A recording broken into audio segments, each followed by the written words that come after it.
what's up you guys, this is Rob from Gay Guy Plays, and today on the Quick Draw, it all boils down to how we work that pull when we take a look at the Vaykor Sydon. Now, one thing you have to admit is the fact that Steel Meridian makes some damn good weapons. From the Vaykor Mirlock to the Vaykor Heck, and now with the Vaykor Sydon joining the ranks, they've managed to amass one of the more solid Syndicate weapon rosters. However, in that same vein, I've always felt that the weapons themselves have outshone the Syndicate effects that accompanied them. And honestly, at least in my personal opinion, it still feels that that's the case. Now, you can pick up the Vaykor Sydon for 125,000 standing after you reach rank 5 with the Steel Meridian. Just keep in mind that you will need Mastery rank 8 for its acquisition. However, if constant passive-aggressive guilt trips aren't your thing, you can always wage your own war for a shot at the rod in trade chat. Now, the Vaykor Sydon's primary damage type is puncture with a very small, almost negligible splash of impact. And that's it, no slashing whatsoever. Now, clearly this makes it great against armored and robotic units, however it does suffer against all forms of corpus shielding. So, because this thing barely has a damage spread at all, be sure to equip the appropriate elemental combo in order to deal the optimal amount of damage. Okay, so the Vaykor Sydon got some pretty decent upgrades. With a little over a 10-point boost to its base damage, bringing it from 75 to 85.1, it now has the second highest base damage in the polearm category. Following suit, it's also now the second fastest, right behind the Orthros Prime, with its attack speed jumping from 0.917 to 1.08.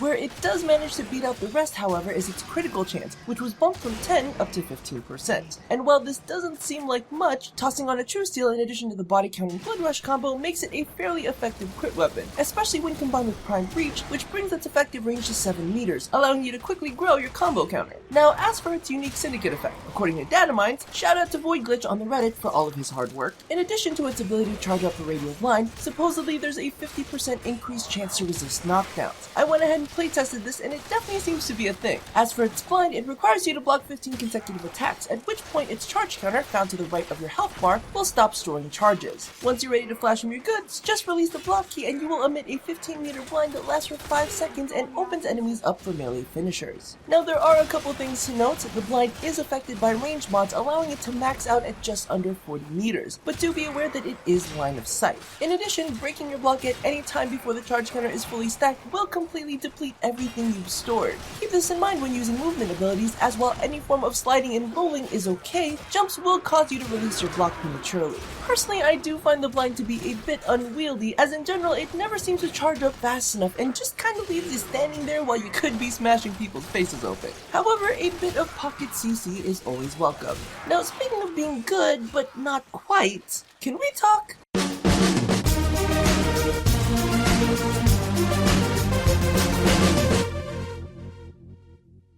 Okay, so I'm pretty satisfied with the Vaykor Sydon. While the stats could be better, they're still pretty solid. I've never been fond of the Grenier aesthetic, but in this case, it's actually kind of cool looking. And while the effect doesn't impress me, the passive knockdown resistance isn't half bad. Honestly though, what really got me is how craptacular the stances are. And you'll know when it comes to working that pull, it's fun to have a lot of different moves. But the fact is, both Shimmering Blade and Bleeding Willow have their default animations and like one special combo. It's kind of like getting into a relationship with a guy who's had a lot of one-night stands. They're used to pulling out the same trick over and over, they know it's good, and they know they've got a limited time to impress, so you're stuck with their drifting steel every goddamn night. However, on the other end of the spectrum, when you shack up with someone who's been in a lot of long-term relationships, you know that their asses have had to get creative in order to stay awake during sex. It's like fucking a heavy blade or a great hammer. They come home and they are ready to unleash their rising thunder, going at it with majestic abandon on the couch, on the floor, on the bed. It's like a drifting stampede, tied up, roughed up, riled up into a smashing fury, riding him until you have reduced that rampaging boar into nothing but a broken bull. And guess what? I can make these jokes because there are enough movesets to do it with. I mean, really, who wants to sit here and hear me talk about some dude's Bleeding Willow? That's just fucked up.